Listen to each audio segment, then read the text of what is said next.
Muy buenas noches, feliz sábado a cada uno de ustedes que se comunican o se conectan con nosotros aquí en nuestro programa todos los viernes de 7 a 8 p.m. hora del este con En Esto Creemos. Les mandamos un gran saludo a cada uno de ustedes. No me gustaría usar la palabra amigos, sino más bien familia en Cristo Jesús, porque su verdad nos une y somos más que amigos. Tenemos que empezar a practicar ese amor que se tenían David y Jonatán, que aunque no tenían sangre, no tenían la misma sangre, se amaban como si fueran mucho más que hermanos. Así que mis queridos, en este estudio vamos a ser muy bendecidos. El tema principal va a tener que ser, va a tratar sobre el bautismo, que es la cuarta creencia fundamental de nuestros pioneros adventistas.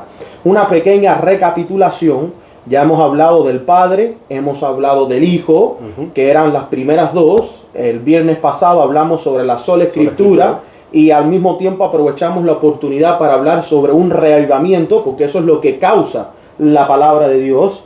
Y entonces, entre este viernes y el que viene, vamos a hablar del bautismo, ya que hay mucha información que no ha sido correctamente enseñada a muchos de nosotros y que todos hemos tenido que orarle a Dios para que nos ayudara a entender la profundidad de este rito especial. Tenemos hoy aquí a mi esposa Marleidis. Mi esposa Marleidis, ella siempre está apoyándonos detrás de cámaras de diferentes y muchas maneras. Aparte del reguero que le hacemos, ella es parte también del equipo de investigación. Correcto. Que tenemos dentro de la familia. Incluso hoy nos va a compartir algo sobre sus investigaciones privadas esta semana. Y algo tremendo. Es un gusto estar de este lado de la cámara participando en este estudio. Ya ella estuvo con nosotros una vez, pero en esta vez vas a hablar más. Un poquito más. Vas a hablar más. Ok. Entonces, antes de empezar, vamos a tener unas palabras de oración. Y papá, voy a empezar con dos preguntas contigo. Y después vamos a ver las investigaciones de Marleidis. Y entonces continuaremos el estudio con la creencia fundamental del bautismo. ¿Perfecto? Vamos a orar. Amante Padre que estás en los cielos, santificado sea tu nombre. Padre, te damos gracias por esta oportunidad de estudiar tu palabra y pedimos que cada hermano y hermana que esté viendo este video puedan sentir tu santa presencia. Úngenos con tu Santo Espíritu, perdona nuestros pecados y nuestras faltas y que estos mensajes puedan ayudar a muchos a aceptar la verdad y aceptar que tu Hijo amado, Cristo Jesús, vino a esta tierra, murió por nosotros y ha resucitado y ha prometido regresar en esta segunda venida que tanto nosotros esperamos. Ayúdanos a prepararnos, te lo pedimos todo en el nombre de Jesús. Amén. Papá, hace como hace dos viernes, estábamos con mi abuelo, el pastor Cecilio, tu suegro, y entonces estábamos hablando sobre su experiencia y te habíamos hecho también la pregunta a ti sobre tu experiencia. Y habías compartido un poquito sobre esto. Quiero que compartas un poco más sobre tu experiencia cuando el tema de la verdad bíblica y de los fundamentos, de las creencias fundamentales de nuestros pioneros fueron presentadas a ti. ¿Cómo fue tu experiencia? Bueno, si hablamos con relación al asunto de la Trinidad, porque ya nosotros veníamos estudiando las Escrituras, y en otros temas ajenos a esto, empezamos a encontrar que había diferencia entre lo que nos enseñaban en la iglesia y diferencia con lo que enseñan las Escrituras. Diferencia de lo que enseñan los hombres, la ciencia moderna, y de lo que enseñan las Escrituras. Pero en el tema de la Trinidad que les habíamos contado, cuando mi hijo se me acercó a mí y a mi esposa y nos dijo: papá, pudiera ser que no haya Trinidad. Yo les conté que aquel día discutimos, pero él me dijo: yo no tengo la seguridad de lo que estoy diciendo, solo estudia estos textos, que tú los has conocido mejor que yo, y déjame saber qué tú crees. Y esa noche, estudiamos mi esposa y yo, de mala gana, perdone la frase, como dice, a regañadientas. Y al empezar a ver esto, al día siguiente amanecí con una idea distinta, porque empecé a descubrir que Elena de White decía cosas que nunca me habían dicho que ella decía, y mucho menos me lo habían enseñado. Y quiero decirles algo, hermano. A partir de ahí me acuerdo que ese día dijimos en la casa: tenemos que ponernos a estudiar las 28 doctrinas que tiene la Iglesia Adventista del Séptimo Día, porque ¿sabes qué? Ya no confío en nada de lo que me han enseñado. Ahora voy a cuestionar todo y todo lo vamos a llevar a las Escrituras, porque ese era el punto que descubrimos. No llevamos nada a las Escrituras. Y por eso muchos adventistas, cuando escuchan estas cosas, creen que es locura. Y se sienten inclusive a principio capaz de poder refutar lo que estamos presentando. Pero cuando van al espíritu de profecía, cuando van a las Escrituras, ahí ellos tambalean y se frenan. Es como un choque contra un muro de concreto, porque se dan cuenta que no tienen respaldo alguno. Y este es el punto que les quiero decir en cuanto a mi experiencia. Comenzamos a estudiar en casa y empezamos a descubrir muchas cosas. Pero no tengan miedo de estudiar este tema, porque Dios promete, voy a buscar la palabra correcta, demostrarte si lo que tú has encontrado, si lo que tienes frente a ti, Dios lo va a confirmar. Y te va a decir si es cierto o no es cierto. Y esta fue mi experiencia. Luego que mi hijo empezó a investigar, encontraba un texto por allá en inglés y otro por acá, y mi nuera y todos nosotros investigando, teníamos la evidencia pero mezclada y regada. Y un día oré al Señor y le dije, necesito que me confirme si yo estoy interpretando mal las Escrituras o la estoy entendiendo bien. Y ojo, porque las Escrituras no se interpretan, se entienden y se aceptan. Y la confirmación fue que la hermana Noemí, ella me llama un día y surgió el tema del asunto de la Trinidad, y ella me dice, mira, te voy a enviar un estudio y míralo y chequéalo, a ver, y luego me dices, ¿qué tú crees de ese estudio? Ella no sabía exactamente lo que habíamos estudiado. Y cuando recibo el estudio, alguien sí se había dedicado a organizar todo, con todo lujo de detalle y con todo un orden correcto, y eran los mismos textos que teníamos nosotros, pero uno por aquí, otro por allá, estaba todo regado. Y esa fue mi confirmación. Y así Dios va a ser contigo, y así Dios está haciendo con todo el mundo. Cada vez que estudias un tema y encuentras una verdad, Dios te la va a confirmar y va a usar a alguien, no tengamos temor. Y esa fue mi experiencia. Creo que la experiencia que todo el mundo debería tener es el miedo, o sea, perder el miedo a estudiar las Escrituras e ir a las Escrituras con la seguridad de que Dios te va a confirmar esta gran verdad o la verdad que hayas encontrado en ella. Lo primero que me gustaría compartir es que hay muchos estudios compuestos por otros hermanos que han dedicado tiempo, sacrificio, dolor y mucho coraje, ¿verdad?, para armar estos estudios que ayudan a entender estas verdades. Y lo otro es que, o sea, la experiencia de nosotros como familia es muy diferente a otras, porque hay muchos que el tema de la apostasía en la iglesia, una de las primeras cosas que le abrieron sus ojos fue el tema de la Trinidad, pero no fue en nuestro caso. No. La Trinidad fue lo último. Nosotros empezamos a estudiar grandes diferencias que enseñaban la ciencia en contraste a lo que enseñaba la Biblia, que eso estuvimos estudiándolo casi mitad de una década, sí. y cada vez encontrábamos más. Después empezamos a estudiar lo que era Daniel y Apocalipsis, ¿verdad? Después de Daniel y Apocalipsis habíamos caído en el tema de la apostasía en la iglesia, pero no estamos hablando de las reformas del vestimento, no estamos hablando de que 2 o 3 se hacían locos y hacían locura. No, es algo mucho más profundo. Estamos hablando de cosas más profundas. Y en ese tiempo, mis queridos, cuando yo estaba pasando por una crisis muy amarga en mi vida, yo le pedí a Dios que me hablara y me mostrara dónde estaba su iglesia, dónde estaba su pueblo.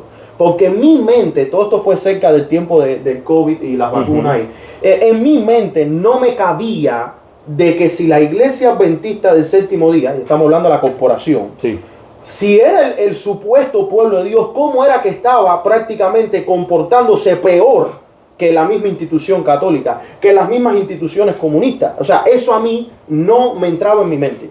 Y ahí fue donde Dios me mostró, a través de diferentes citas en el espíritu profecía, de que había una apostasía dentro de la iglesia. Y te acuerdas que lo primero que te había compartido fue, papá, en Mensajes Selectos tomo 1, página 204, ella dice que las doctrinas serían cambiadas. Y yo te lo dije y tú me dijiste, hay que ver qué doctrinas fueron cambiadas, porque nuestras 28 doctrinas son doctrinas bíblicas, ¿te acuerdas? Y en ese tiempo, mis queridos, cuando yo descubrí que había una apostasía dentro de la iglesia, descubrí que habían dos. Que había una que estaba registrada con el Estado, y el Espíritu y Profecía y la Biblia. El mismo Cristo dijo, al César lo que es del César y a Dios lo que es de Dios. La unión de iglesia y Estado es abominación con Dios. Noté que había una que estaba mezclada con el Estado, y noté que había una segunda que no estaba mezclada, que era una asociación no incorporada. Y esto me llamó la atención, Y en la investigación mía me di cuenta que no era necesario que la iglesia adventista se registrara con el Estado para funcionar como en este caso lo que ellos dicen un non-profit organization, una organización sin fines de lucro. Y en esa investigación que le estoy orando a Dios, muéstrame cuáles son los cambios de doctrina que habla tu profeta. Un amigo me envió un video, que fue el video que he mencionado, que vimos. Estaba yo con mi esposa en camino a un trabajito que teníamos de limpieza y entonces lo estaba viendo en mi vehículo y al cabo de los 15, 20 minutos le puse pause. El hombre no había mencionado nada en contra de la Trinidad, solamente estaba hablando de que Cristo había prometido de que Él se iba a manifestar en nosotros. Juan 14, ese es el capítulo que a mí me tocó, mis hermanos y mis hermanas. Juan 14 es el capítulo que yo más he estudiado porque fue el que más me tocó. Y cuando yo vi eso, miré a mi esposo y le dije, creo que no hay Trinidad. Y le envié el video a mi padre y bueno, como él contó. Ahora, esta experiencia no fue una experiencia fácil. No. Tú te sentiste engañado, usado. Yo me sentí que me querían lavar el cerebro, tratando de meterme cosas que no eran. ¿Cómo tú te sentiste, Marlady, cuando tu esposo te soltó esta locura, como dicen algunos? Bueno, fue un gran choque. Fue un gran choque porque yo soy de segunda generación adventista. Y yo soy tercera. Quinta. No, Caleb es quinta. Bueno, tú eres cuarta, Caleb es quinta, es cierto. Correcto. Sí. O sea, aquí estamos hablando de adventistas, porque tú eres segunda. Tercera. Estamos hablando de personas que hemos estado dentro de la iglesia. Bueno, yo desde que nací, igual que Marlady, y tú desde que eras niño. Mi mamá siempre me hacía el culto matutino y el culto vespertino.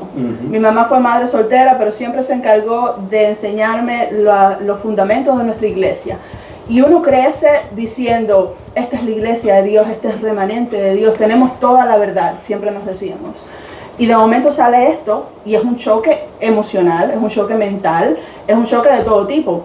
Porque tú dices, si me están engañando con esto, ¿con qué más me están engañando? Pero sí, aparte de que fue algo que chocó. Si ustedes pudieran haber visto la cara de ella el primer día, cuando estábamos hablando, discutiendo, era una cara como que, ¿será verdad? O mi esposo está mal, y todos nosotros estamos, mi hijo estará loco, aquí se está volviendo loco. Pero Dios hace las cosas, porque esto lo que nos movió a todos nosotros fue estudiar más la Biblia. Y decir, ahora me voy a meter y yo voy a ver como los bereanos hacían, si lo que dice la iglesia es lo que dice la Biblia. Yo diría que el tiempo del COVID para nosotros fue un tiempo de bendición. Porque es verdad que los templos se cerraron y sinceramente creo que era necesario que cerraran. Dios lo permitió. Sí. Porque en nuestro hogar nos adaptamos que ahora los sábados no era un solo sermón, 2 y 3. Nos adaptamos que el estudio no era una conversación de media hora o 2 horas, era desde el viernes puesta del sol hasta el sábado. Incluso despedíamos el sábado y estábamos conectados estudiando la Biblia hasta altas horas de la noche. O sea, y ustedes tenían que irse a trabajar, porque tú y mamá trabajan de noche. O sea, el hecho es de que, como dice Marlady, en vez de esto causarnos temor o reproche o rechazo, lo que nos hizo fue buscar más. Y mis queridos, no hay nada de malo de hacerle preguntas a la Biblia. ¿Por qué lo dice así? ¿Dónde más dice esto? ¿Y por qué dice aquello? Pregúntale a Dios, conversa con Dios. No estamos diciendo nada malo. Cuando tú preguntas, Dios contesta. Ahora, ¿estará dispuesto cada uno a aceptar lo que escrito está? Y fíjate, hay muchos hermanos que padecen por causa de este asunto, porque conocemos de hermanos que, digamos, su esposa o su esposo, su cónyuge, no comparte la misma experiencia.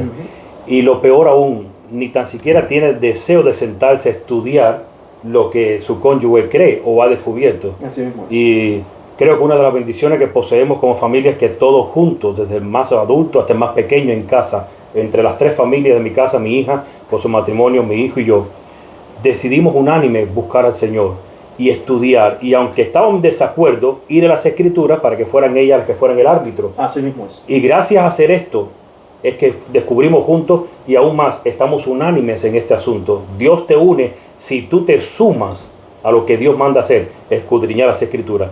Por eso que tú decías al principio, somos una familia. ¿Por qué somos una familia? Porque todos los que escudriñan las Escrituras nos volvemos una familia. Porque en Cristo Jesús así lo somos. Entonces, entendiendo de que hay estos cambios que han sucedido, obviamente una de las creencias fundamentales que fueron afectadas con este cambio de organización fue la del bautismo.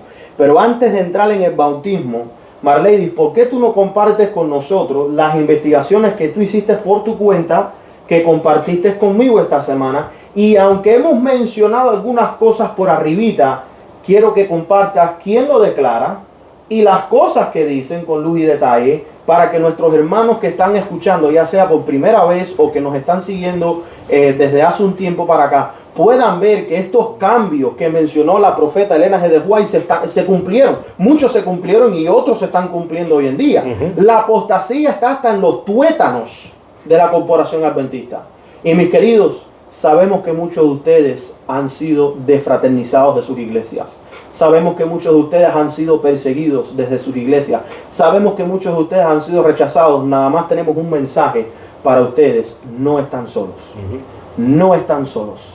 Hay muchos que están en su posición y que han tenido su experiencia y que están siendo perseguidos. Nosotros estamos siendo perseguidos. Se está levantando un espíritu de inquisición sagrada a nombre de ellos. En el nombre de Dios están dispuestos a extirpar este movimiento, como le dicen ellos, antitrinitario, como dicen ellos, arriano. Pero mis queridos, esta es la verdad.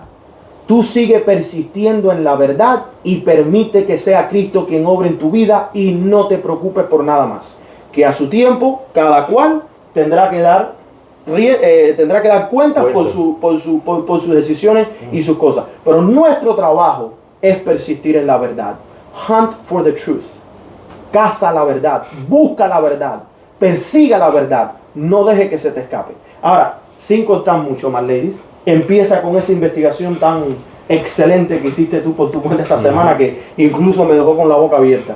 Dale. Bueno, quiero hacer un comentario. Nosotros como familia todos estudiamos juntos y mi suegro y mi esposo estudian mucho a profundidad estos temas y lo comparten con toda la familia. Sin embargo, es muy emocionante cuando además de escuchar, nos dedicamos nosotros mismos a buscar, a escudriñar y a leer y a investigar, porque encontramos cosas que son mind-blowing. Sí, que nos dejan sorprendidos sin palabras. La quijada se cae. Y se nos graba más en nuestra mente cuando nosotros mismos nos dedicamos a estudiar. Bueno, yo me hacía preguntas y me decía, ¿por qué es que la iglesia ha llegado a este punto, a este estado? ¿Cómo fue que comenzó? ¿Por qué se fue moviendo poco a poco a cambiar nuestras doctrinas que tenían nuestros pioneros? Bueno, investigando, voy a decir algo que a mucha gente no le gusta escuchar, y es que nuestros pioneros, nuestra iglesia principal, la que fundó Elena White, Bates y todos nuestros pioneros, eran llamados una secta. Sí, eran considerados un cult, en inglés, un culto. No eran considerados una iglesia organizada como tal. Eran considerados una secta. Y no eran considerados cristianos tampoco. A la secta no lo quieren como cristianos. Bueno, en los años 1950, un evangélico que se llamaba Walter R. Martin, que era director de apologética, junto con otro evangélico que se llamaba Donald Gray Barnhouse, ellos escribieron un libro. Ellos abiertamente declaraban que los adventistas del séptimo día eran una secta y los comparaban con los testigos de Jehová, a los cuales ellos le tiraban mucho. Los evangélicos Walter R. Martin y Donald Gray Barnhouse habían atacado mucho a los testigos de Jehová, sí, y estaban atacando mucho también a los adventistas del séptimo día.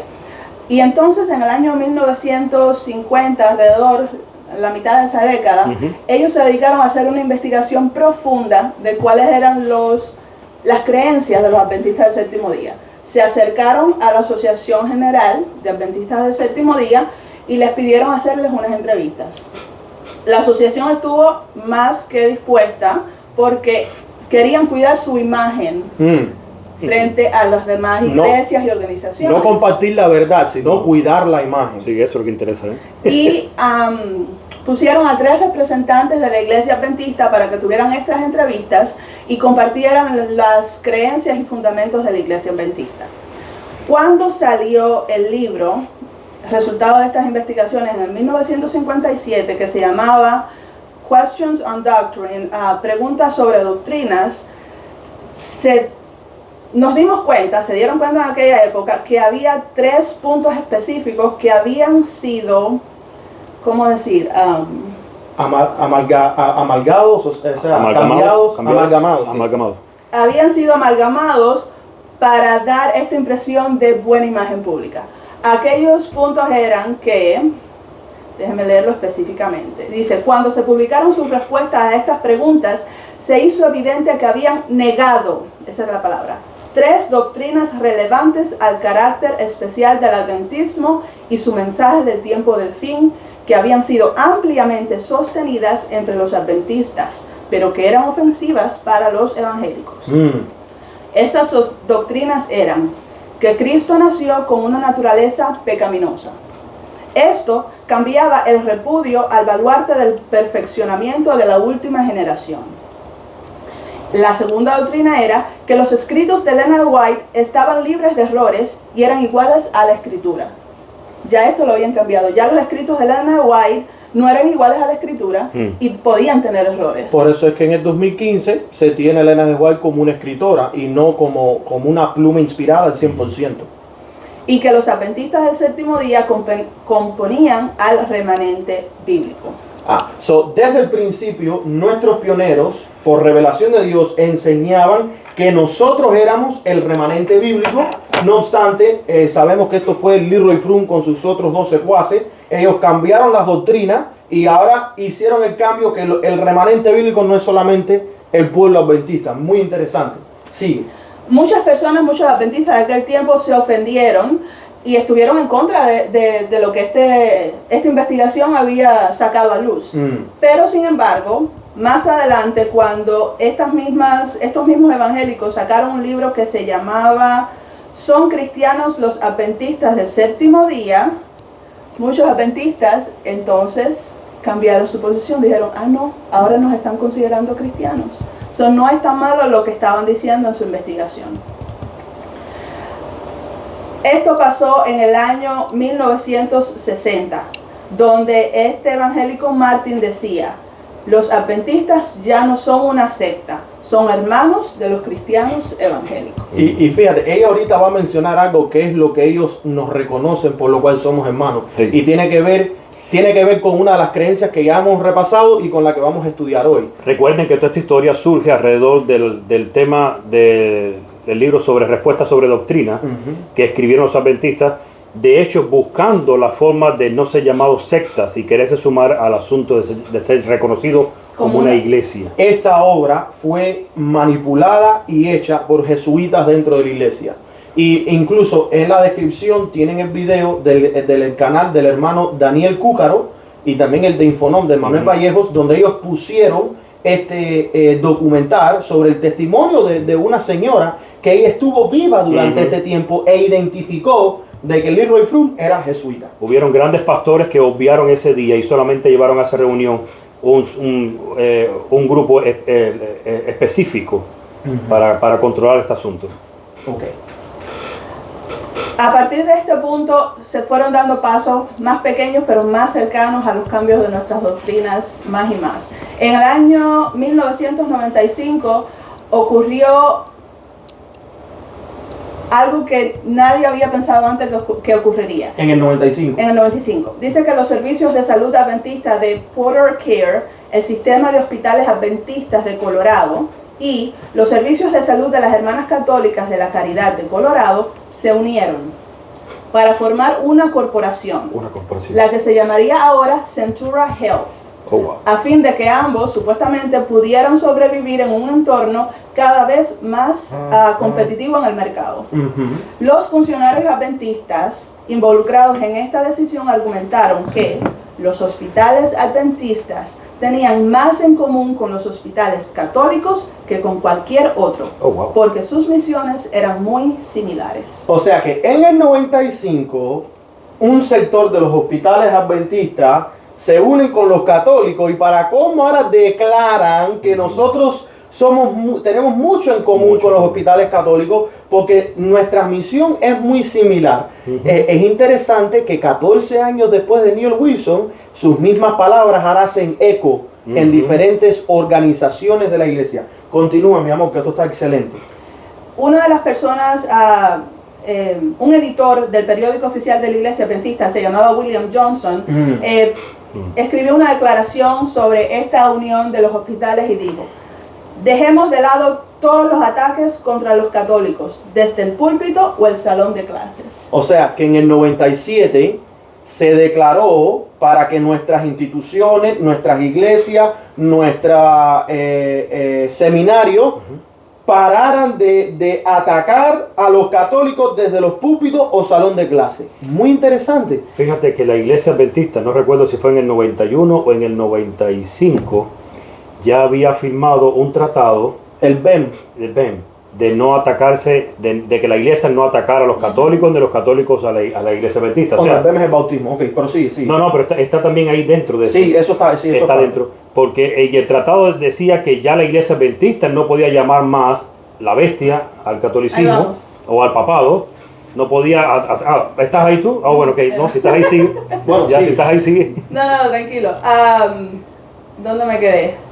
Ok. Lo que me interesa de esta declaración que hizo este editor William Johnson es que dice: no dejemos de lado todos los ataques contra los católicos desde el púlpito o el salón de clases. Ahora, si te pones a pensar sobre eso, tú dices: no, es verdad, no tenemos que atacar a los católicos. Los católicos no tienen culpa en nada de esto. Y es verdad. Nosotros no atacamos a los católicos, atacamos a la iglesia romana católica. O sea, pero cuando lo dicen de esta al forma, sistema católico. nos hacen sonar que somos Sí. perseguidores. Perseguidores. Nosotros no, cuando hablamos del catolicismo, no hablamos de los hermanos de la iglesia, los hermanos católicos que están allí. Cuando hablamos al sistema, cuando hablamos de los evangélicos, no hablamos de los hermanos evangélicos, hablamos al sistema ecuménico controlado Y que hay adentro. cuando hablamos de la Iglesia Adventista del Séptimo Día, Tampoco estamos hablamos. hablando de la corporación, Sí. no de los miembros No individuales. de los miembros. O Los sea, miembros no tienen nada que ver con esto. Pero tú tienes mucha razón en esto. Él mencionó, dejemos de los ataques contra los católicos como si la Iglesia Adventista siempre atacó a los católicos. Eso no es cierto. Los católicos, el sistema católico romano, siempre atacó la verdad de los pioneros, siempre atacó la verdad de los reformadores. Pero ¿verdad? era la política de hacernos ver que estás atacando a los hermanos. Y no debería. Sí. Y cuando la Biblia no ataca a los miembros, Porque la Biblia fíjate, ataca a un sistema. Esto va pisoteando, que a su tiempo lo vamos a estudiar, una de las creencias fundamentales, y es que el papado es el hombre de pecado. Y cuando digo la Biblia ataca, bueno, no, la Biblia no ataca, o sea, la Biblia señala, Declara. un sistema. No voy a hacer que alguien me Exacto, escriba. Y es que a veces uno habla de las Eso cosas y se quería decir, emociona. sí. Bien. Ok. Bueno, en ese mismo año, en 1997, la Iglesia Adventista actualizó las 28, las creencias fundamentales y ahora fueron 28 fundamentos de la Iglesia Adventista. que eventualmente lo cambian para 28 doctrinas. Nosotros no tenemos doctrinas, hermanos, tenemos creencias fundamentales. Nuestra doctrina y nuestro credo es uno, la Biblia solamente, que es la doctrina de Cristo. Escrito está. Dentro del escrito hay diferentes creencias fundamentales, como el matrimonio, la palabra, el bautismo, como vamos a estudiar hoy. Pero sí, me gusta mucho que se vio que se cambió de creencias fundamentales, en esto es lo que creen los adventistas del séptimo día, a las 28 doctrinas fundamentales, ¿verdad? De la denominación adventista de los séptimos días. Sí. En estas 28 creencias adventistas, en estos fundamentos, ya no se mencionaba a la Iglesia Católica, ni se mencionaba al papado. Ya totalmente lo habían cambiado. Y en el año 2000 es cuando se toma el acuerdo que estaba mencionando mi suegro, es un mutuo acuerdo de no agresión, donde los adventistas ya decían que no iban a llamar a la Iglesia Católica la bestia, y entonces la Iglesia Católica no iba a llamar a los adventistas una secta. Por eso tú estabas mencionando en el viernes pasado, en el estudio que hicimos, de los pastores que no quieren que se den temas bestiales. Sí. Y de aquí es donde nace todo esto. Los temas apocalípticos, Daniel le llaman así, temas bestiales. Y aquí es donde nace todo eso. Esta reunión se llevó a cabo en Polonia y hay creo que no. Eso, en Varsovia es el lugar. Es el lugar, Polonia. perdón. Sí. Hay parte de la declaración que dice: la Iglesia Adventista del Séptimo Día no puede ser tratada como un nuevo movimiento religioso o como una secta. Oh, wow. Así declaró un tratado entre la Iglesia Católica Romana y la Iglesia Adventista en Polonia. Parte más adelante de la declaración dice: Muchos de nosotros pueden recordar cómo nos han etiquetado por nombres diferentes. Nosotros hemos sido mal interpretados y a menudo ridiculizados. Como para nosotros, quisimos sentarnos juntos y reconocer que el amor cristiano requiere una clase diferente de relación en la sociedad que formamos. Como adventistas del séptimo día, procuramos tomar un acercamiento positivo a otra fe. Hemos declarado esto públicamente y este documento afirma nuestra actitud. Wow. Ahora, ¿qué dice la sierva inspirada acerca de esto? En Cada Día con Dios, página 196, ella dice: nuestra obra consiste en predicar al mundo los mensajes del primero, segundo y tercer ángeles. Al cumplir nuestros deberes, no debemos despreciar ni temer a nuestros enemigos, pero unirnos mediante compromisos con los que no participan de nuestra fe es algo que Dios no aprueba. O sea, no debemos despreciar ni temer. Fíjate, no, porque ¿qué es lo que estábamos diciendo hace un minutico sobre los testigos de Jehová? Pero lo que no debemos hacer, ¿qué cosa es? Unirnos, mis queridos. Debemos tratar con amabilidad y cortesía a los que no quieren ser leales a Dios, pero jamás debemos unirnos en consejo con ellos con respecto a los intereses vitales de su obra, porque este no es el proceder del Señor. Wow. Otra cita en Maranata, página 203, nos dice: la iglesia apóstata se unirá con los poderes de la tierra y del infierno para colocar sobre la frente o la mano la marca de la bestia e inducir a los hijos de Dios a adorar a la bestia y a su imagen. Y en Testimonios para los Ministros, página 270, nos dice: el mundo no debe introducirse en la iglesia y casarse con la iglesia formando un vínculo de unidad. Por este medio, la iglesia llegará ciertamente a corromperse y, como se declara en el Apocalipsis, será albergue de todas aves sucias y aborrecibles. Y eso es especialmente lo que está sucediendo. Ahora, Marlenis, tú me habías compartido algo sobre el cambio que se hizo en el bautismo dentro de la iglesia y que tiene que ver con este movimiento ecuménico, que también menciona, no creo que vamos a mencionar bastante sobre el BEM, el BEM, pero les voy a poner también el enlace a un video que hizo el Ministerio de la Verdad Ilustrada, un ministerio excelente, le mandamos nuestros saludos. El Ministerio Adventista Historicista, porque estamos todos conectados. También te mandamos saludos, hermano Edgar, que Dios te bendiga. Y les voy a compartir ese video, estamos para que ustedes lo puedan ver sobre estos cambios que Marlenis había mencionado y que también menciona los cambios del bautismo. Pero léenos qué es lo que tú tienes ahí sobre lo del bautismo. Exactamente. Así que la iglesia católica nos considera como una secta. Una secta. Y buscando, encontré un sitio, website en internet católico que estaba hablando sobre los adventistas del séptimo día. Y me llamó la atención algo que ellos decían. Está en inglés, pero voy a tratar de traducirlo. Decía: por virtud de su bautismo válido y su creencia en la divinidad de Cristo y en la doctrina de la Trinidad, los adventistas del séptimo día son cristianos. O sea, ¿qué nos considera cristianos para ellos? Vuelva a decir eso. Vuelva a decirlo. En virtud de su bautismo válido. O sea, para ellos hay un bautismo válido. ¿Válido en qué? Ajá. En su creencia de la divinidad de Cristo y en la doctrina de la Trinidad, los adventistas del séptimo día son cristianos. O sea, ellos nos consideran a nosotros ahora porque nosotros tenemos que ver con el bautismo. Y hubo otro documento que tú me enviaste en el trabajo, no sé si lo tendrás disponible ahora mismo, donde ellos dicen que cambiamos nuestra fórmula bautismal, la cambiamos hacia la fórmula bautismal trinitaria, ¿verdad? No lo tengo aquí ahora, pero lo podemos incluir en el video. Lo vamos a incluir en el video porque está en nuestra computadora en el trabajo.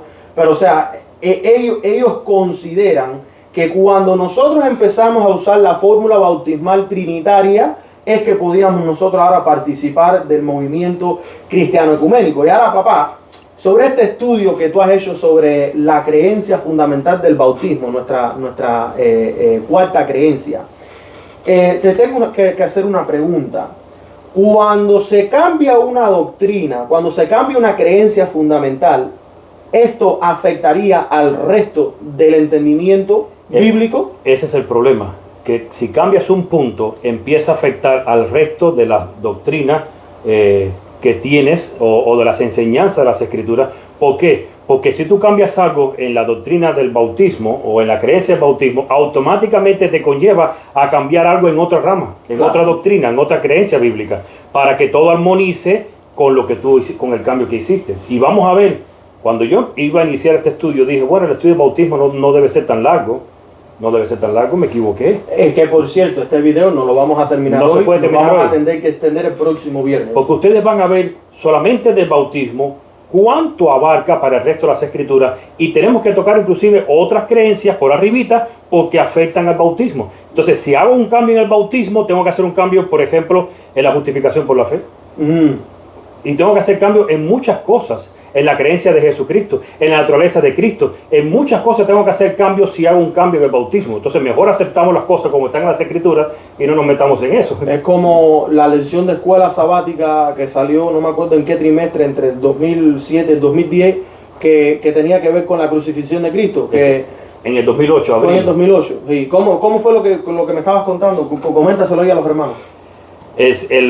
Sí, tenemos la investigación. Fue en el 2008, en el mes de abril. Yo creo que eso está en el video de La Verdad Ilustrada, ¿verdad? ¿Ese fue el video de La Verdad Ilustrada? Sí. Ah, bueno, está ahí. Ese, Sí. bueno, ponga el link entonces en ese. Sí, yo lo voy a poner. Pongamos el link ahí en el video porque ustedes tienen que ver ese link.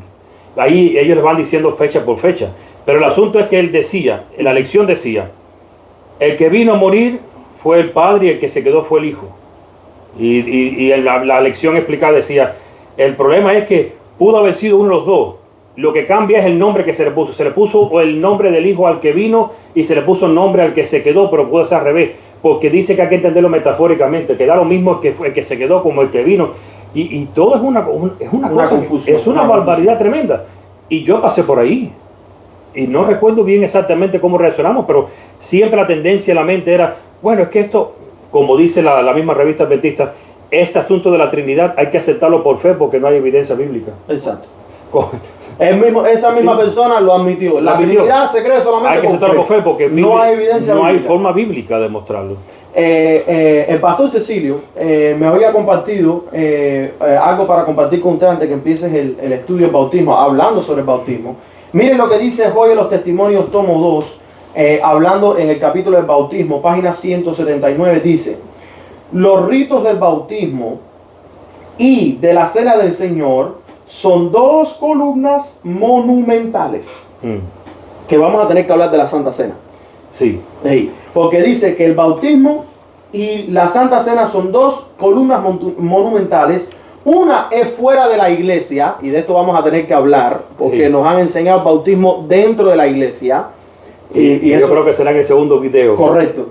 Y la otra dentro de ella. Sobre estos ritos, Cristo ha inscrito el nombre del verdadero Dios. Me llama mucho la atención eso. Cristo ha hecho del bautismo la señal de entrada en su reino espiritual.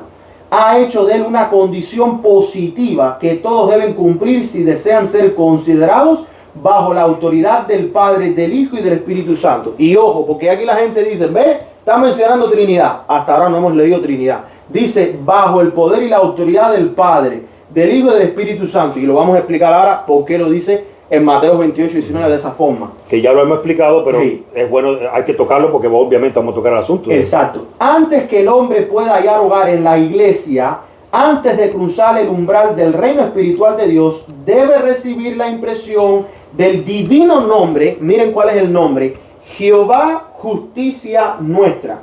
Marlady, ¿cuál es el nombre en hebreo? Jehová Sidkenu. Sí. Jehová Sidkenu. Y fíjense ustedes, Jehová, justicia nuestra. O sea, ¿qué es lo que significa? Vamos para allá.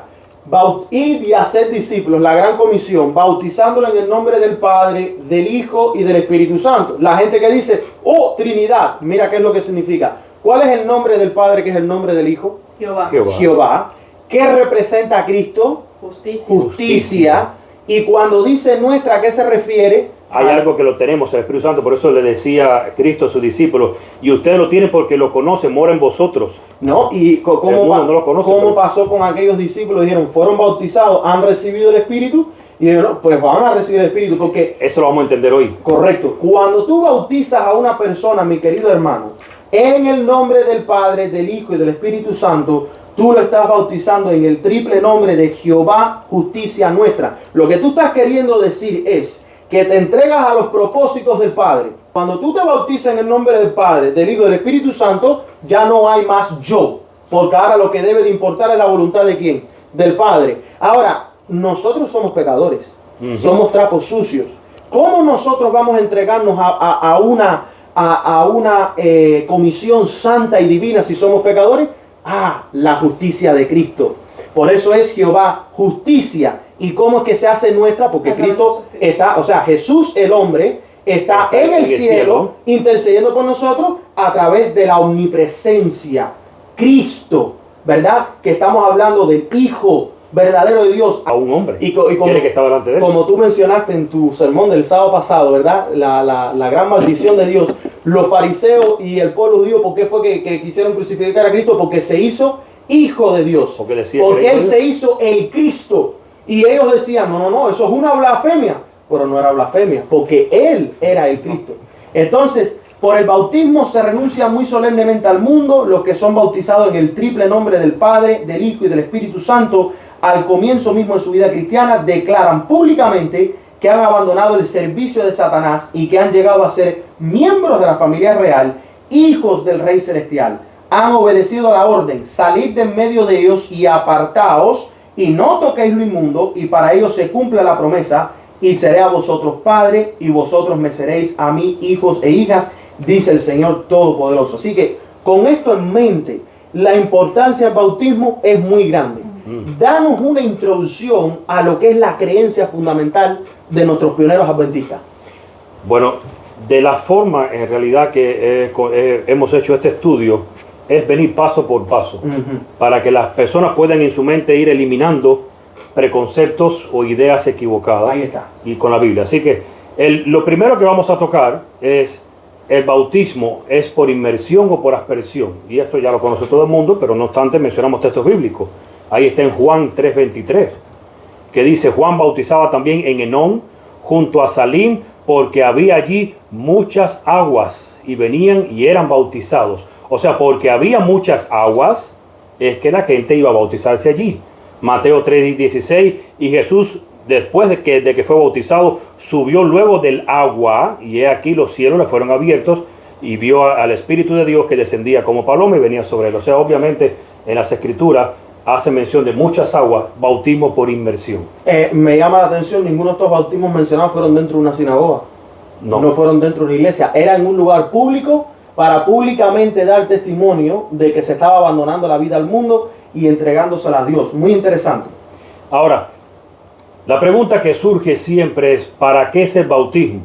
Porque cuando a alguien se le dice, ¿te quieres bautizar?, hay que preguntarle qué concepto, qué idea tienes del bautismo. Y si tú le preguntas a los hermanos de la iglesia, ¿para qué cosa es el bautismo?, ustedes podrían estar pensando su respuesta, pero muchos dicen para ser miembro de una iglesia. Bueno, eso es lo que nos hacen ver hoy en día, pero eso es falso. Lo que te hace miembro hoy en día de una iglesia es el credo. ¿Sabías eso? Y hoy para bautizarte crees en esto y en esto y en aquello. En esto. Eso es lo que te hace miembro de una iglesia. Por eso cuando tú dices, dejo de creer en esto, en aquello y el otro, te defraternizan. Como han hecho con muchos de nuestros hermanos. Porque la Trinidad se ha convertido en uno de los tantos credos. Ahora, que Dios tiene. Si el bautismo fuera la forma de ser miembro de una iglesia, no podrían defraternizar a alguien que ha sido bautizado y se mantiene activo en la iglesia. Pero obviamente el credo es quien te elimina como membresía de una iglesia. Ahora, las personas creen que el bautismo es exactamente, y voy a decir lo que él dijo para que lo entendamos. No, tienes que bautizarte para que tú des testimonio. Bueno, no es exactamente así, pero sí das testimonio en tu bautizo. El testimonio lo diste antes. La gente tiene que ver antes que tú recibiste a Cristo como tu Salvador personal. Y un día te verán entrar a las aguas bautismales. Pero primero tienen que ver tu testimonio. Por eso es que la iglesia no bautizaba en el tiempo de la primera iglesia por gusto. Es según el testimonio de las personas.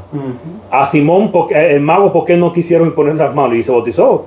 Porque él pidió bautismo, no se lo voy a negar. Pero cuando él pidió las manos, dice, no, tú no. porque tú no tienes, el testimonio tuyo no está de acuerdo con lo que estamos hablando.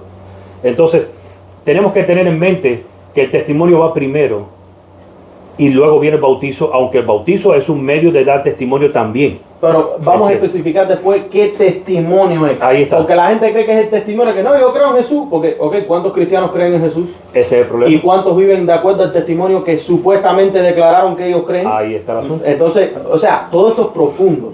Esto es muy profundo. Ahora, papá, me llama la atención de algo muy interesante. Si nosotros nos bautizamos para ser miembros de una iglesia, hemos visto durante los años que a mucha gente en la iglesia los han defraternizado, los han borrado, obviamente porque han hecho cosas indebidas. Pero también noto que para que ellos puedan volver a ser parte de la iglesia, les piden que se vuelvan a bautizar. Y eso en este caso no es bíblico como ellos lo pintan. Sí, y tampoco he visto nada sobre el espíritu de profecía directamente. Eso entró en el manual de iglesia, y el manual de iglesia no lo conformaron los pioneros adventistas. No, y estaban en contra de un manual de iglesia. Ellos estaban en contra del manual de iglesia también. Queriendo decir, mis queridos, nos han hecho creer que si tú cometes un pecado, la bendición que contrae esta columna fundamental que hizo Cristo es eliminada de tu vida. Dios no funciona de esa forma, mis queridos. Si tú te bautizas y tú cometes un error, cometes un pecado, escúchame bien, mi querido hermano, no es necesario que te vuelvas a bautizar. Aférrate a tu Salvador personal, aférrate a Cristo. Él es quien te perdona. Es que hay un medio de rebautizo, por lo que mencionaba Elena de White, que está dentro de la iglesia. Hay un medio de bautismo afuera y hay uno adentro. Hay una forma de tú renovar tus votos con Dios, de tú renovar tu entrega a Dios, de tú renovar muchas cosas.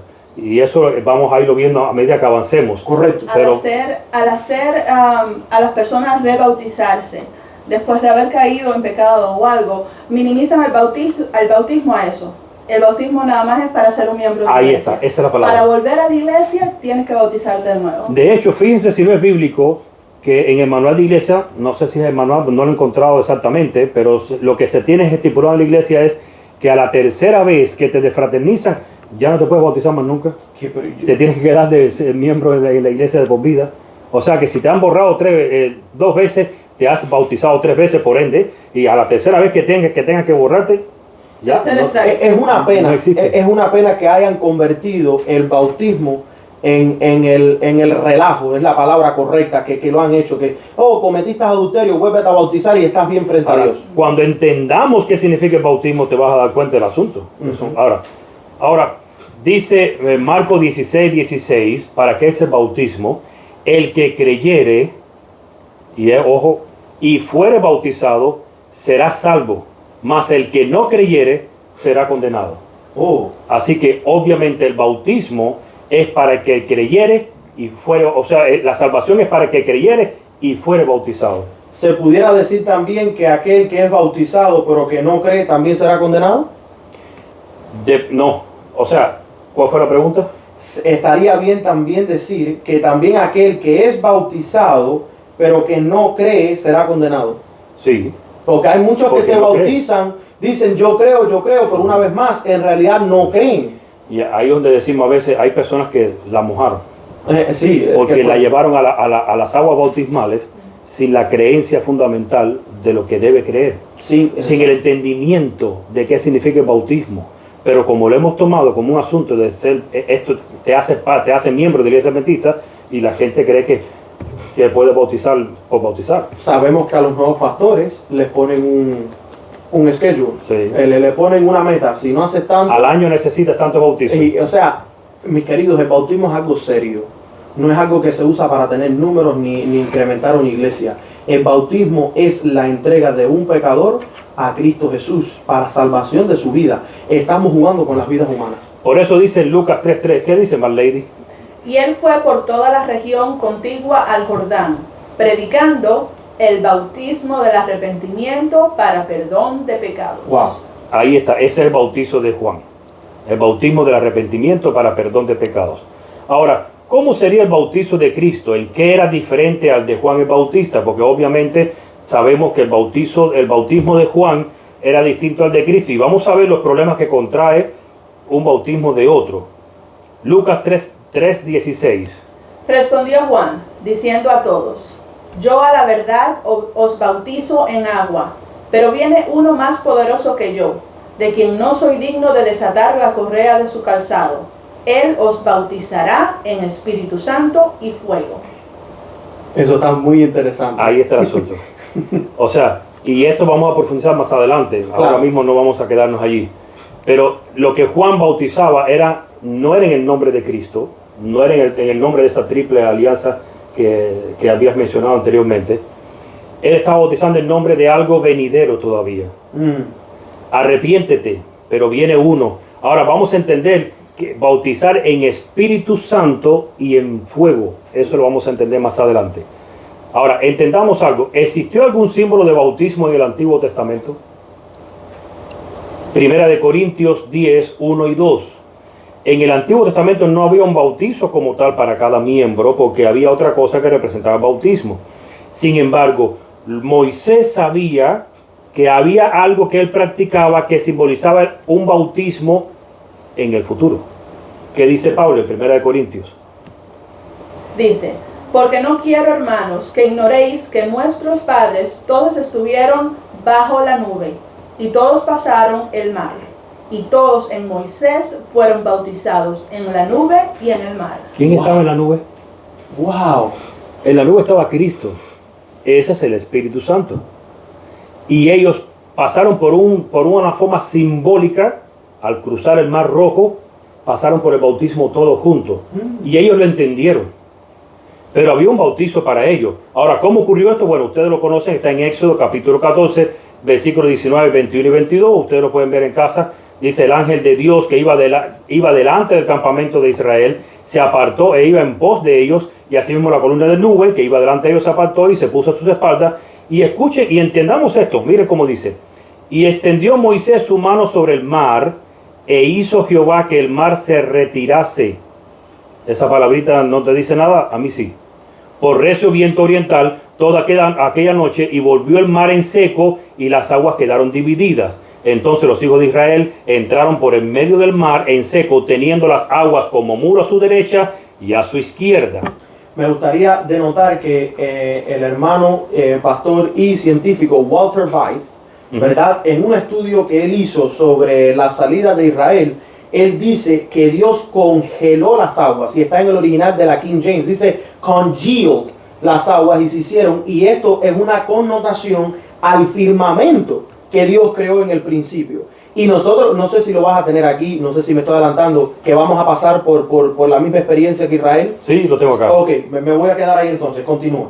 Porque eso está excelente, eso está excelente, la profundidad del bautismo desde el Antiguo Testamento. Para que nosotros entendamos, hermanos, la correlación que tiene este asunto, vamos a ver exactamente qué significa esto. Ok. Ahora, la palabra para retirarse, el mar se retiró, es la palabra halak o yalak. Tiene una variedad de aplicaciones literales y figurativas. Ojo que no estoy diciendo simbólico, de simbolismo. Gracias. Figurativa es que una figura representa algo, pero es algo real. Ahora, en la raíz primitiva literal, apartar, aumentar, endurecer, extender, juntar. Entonces, las aguas se endurecieron como un cristal fuerte. Hizo una conexión ahora. Elena G. de White, en Juego de los Testimonios, cita al final 2 Corintios 6, 17, 18, y dice, para ellos se cumple la promesa, dice, salid de en medio de ellos y apartaos. Y acabaste de decir que en el Antiguo Testamento, sabemos que no es la misma palabra en griego, pero no es coincidencia. Las aguas fueron retiradas, fueron apartadas, pero el significado también es juntar. Queriendo decir que si Dios nos manda a nosotros de retirarnos o de apartarnos, en este caso de la corporación adventista de sus pecados, significa que nos está juntando con otros, ¿verdad? Mire, y esto es otro tema, para que ustedes entiendan. Los significados en las palabras hebreas no están por gusto. Ahí está la cosa. Cuando ellos ponían una palabrita ahí, es por algo. Y cuando digo ellos, me refiero cuando Dios les decía a ellos, porque tú eres apartado para un uso santo, debe aumentar tu santidad, debes endurecer tu corazón, pero no a la verdad de Dios, sino al hombre carnal. Debes extenderte hacia el mundo y Dios te va a juntar en el día. Todo eso tiene una connotación tremenda. Una sola palabra es un sermón. Una sola palabra. Amén. Sí. Ahora, las aguas se juntaron a ambos lados y se endurecieron como el firmamento. Ahí está. Esa es la explicación. Ahora, fíjense como dice Elena de White en la visión. Oh, perfecto. Que muchos creen que cuando Cristo venga, o sea, nos dice que seremos elevados Sí. hacia la nube. ¿Cuál nube? La nube de Él, la que Él viene. ¿Y de ahí qué pasará? ¿Iremos por 7 días hasta la santa ciudad? No. Por 7 días dice ya, estoy leyendo la cita, ustedes la tienen en pantalla, que se encuentra en Maranata, el Señor viene, página 303. Juntos entramos en la nube y durante 7 días fuimos ascendiendo al mar de vidrio.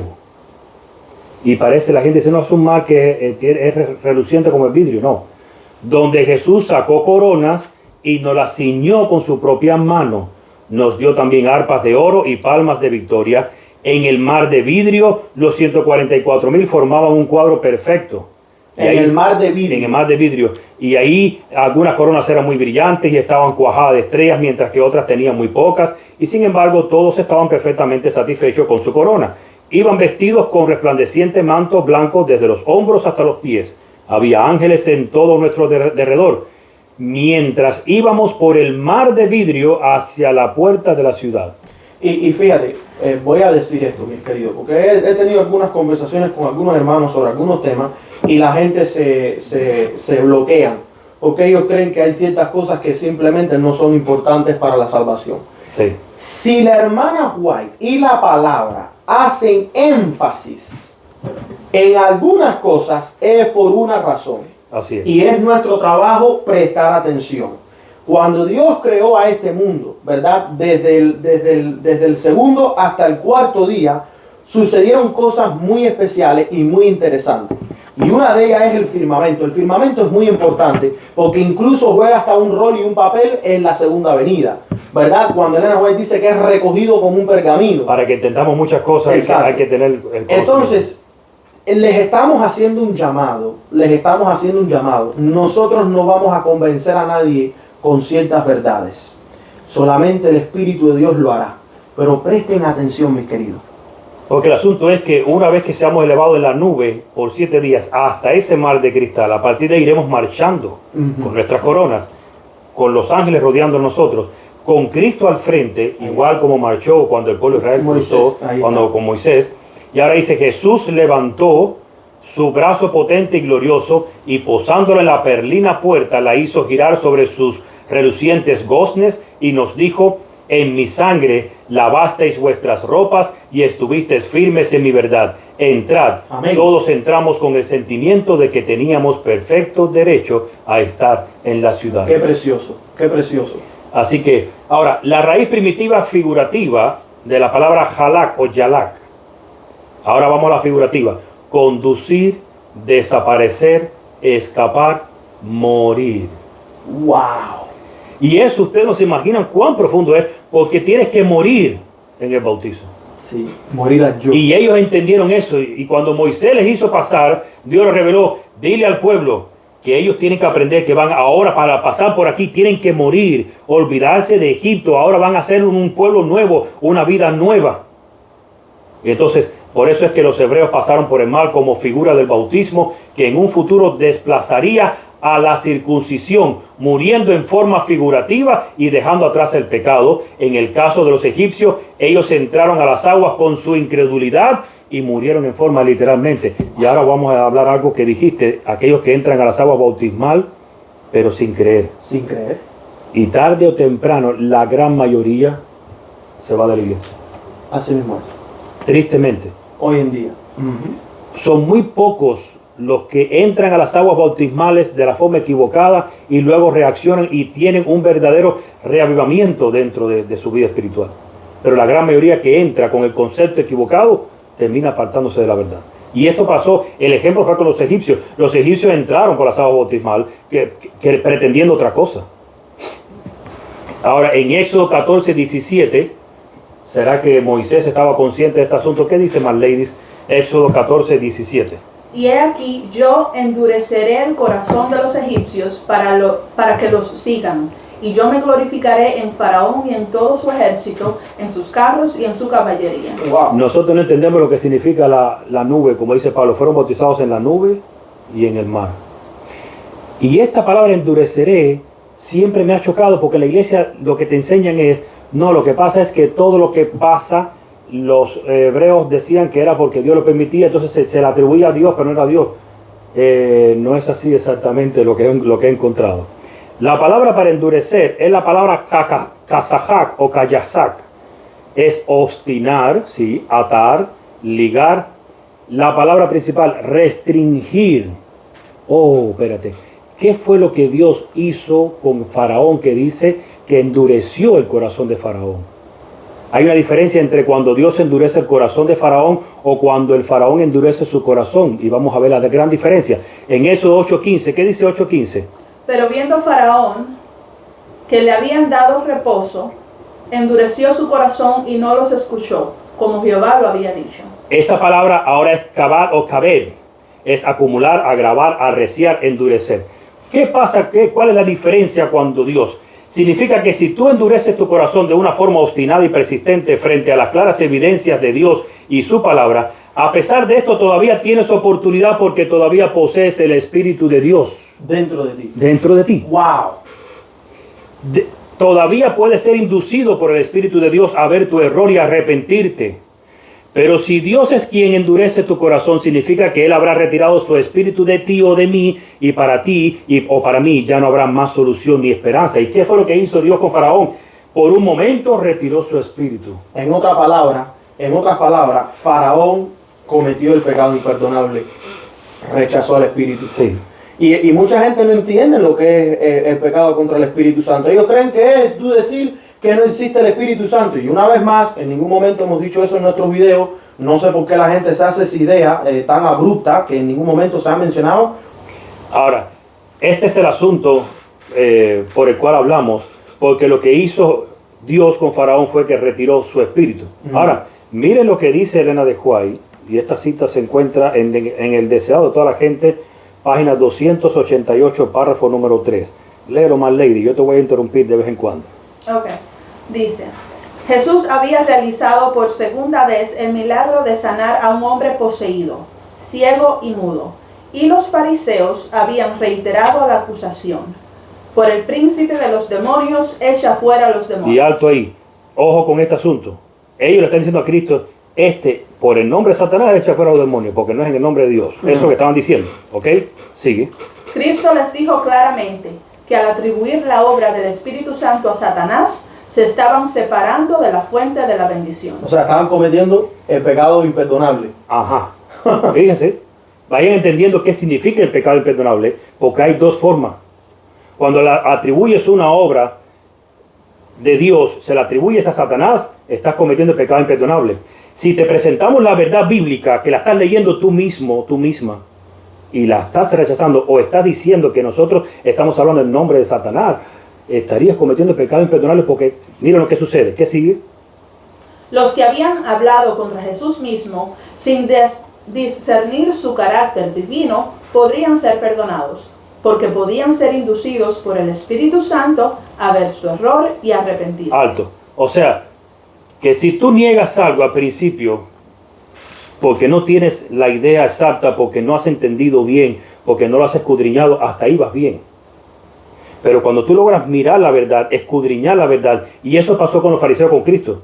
Ellos sí sabían que Cristo era de hijo de Dios. Ellos lo entendieron. Lo entendieron. Y ellos lo rechazaron. Entonces, ¿qué pasa ahora? ¿Qué sigue? Así sigue explicando: cualquiera que sea el pecado, si el alma se arrepiente y cree, la culpa queda lavada en la sangre de Cristo. Pero el que rechaza la obra del Espíritu Santo se coloca donde el arrepentimiento y la fe no pueden alcanzarle. Es por el Espíritu Santo como obra Dios en el corazón. Me llama la atención algo aquí bien rápido. Dice, los que habían hablado contra Jesús, estamos hablando del hombre, Pero no discernían todavía. no discernían su carácter divino. Pero hoy en día hay personas que cuando se les ha presentado esta verdad, sí han discernido el carácter divino de Jesús y que Él tiene dos naturalezas, humana y divina. ¿Dónde está la etapa? Cuando tú le presentas a alguien la verdad, le mira, vamos a estudiar para que vea que no es lo que te enseñaron. la persona obviamente se bloquea. Se bloquea. Y es normal, porque tiene en su mente un preconcepto. Y hasta ahí está bien. Es normal y no es bueno, porque eso no es humildad. Bueno. Sí, Eso no es humildad. Pero bueno, la tendencia de la gente es defender lo que le enseñaron. Exacto. Y uno no debe hacer eso. No. Uno debe decir, espérate, yo tenía otro concepto, vamos a la Biblia a ver qué pasa. Pero defendemos lo que nos enseñaron y nos bloqueamos. Pero hasta ahí estamos bien. Todavía el Espíritu de Dios puede obrar en ti. Pero una vez que se te muestran las Escrituras y tú todavía quieres seguir creyendo lo que quieres seguir creyendo, te metes en terreno peligroso. Porque Dios llega a un punto donde tiene que decir, tengo que sacar mi espíritu de Alejo porque a Alejo no le interesa esto. Y que, por eso digo, fíjate, el que habla en contra de Jesús, o sea, del hombre, Sí. sin discernir su carácter divino, podría ser perdonado, ¿verdad? Porque puede ser inducido por el Espíritu Santo, que también sabemos que es Cristo. Pero ahora Sí. mira, dice que cualquiera que sea el pecado, si el alma se arrepiente y cree, la culpa queda lavada no en la sangre de Jesús. No, es de Cristo. Es de Cristo. Y fíjate por qué es de Cristo. Porque la sangre literal de Jesús en la cruz, más su carácter divino, porque Él es el Cristo, el Hijo del único Dios viviente, Correcto. el Espíritu Santo, y Él lo especifica, es por el Espíritu Santo como obra de Dios en el corazón.